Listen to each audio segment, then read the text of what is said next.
Hello guys, how are you all? Hope everyone is fine over there. Today I am making that video on food temperature. So let's get started without wasting time.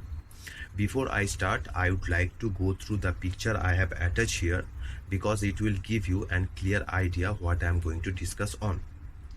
Everyone knows what is the value of food in our daily basis life, as we got all essential nutrients, vitamins and minerals through food. So of course we need to give much priority while we are choosing any food product for ourselves, and we have to ensure that the chosen food product is being accepted by our digestive system or appetite. To keep our food safe, we need to maintain some certain temperature.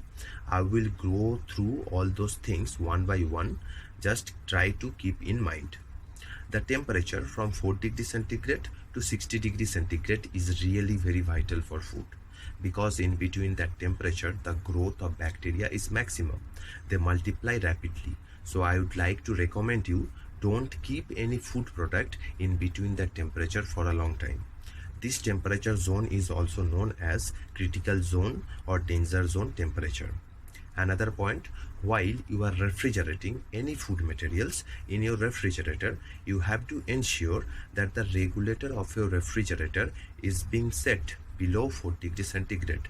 Then you can use that materials for a long time without being contaminated and without losing the nutritional value have in that particular food product. Another point is cooking temperature.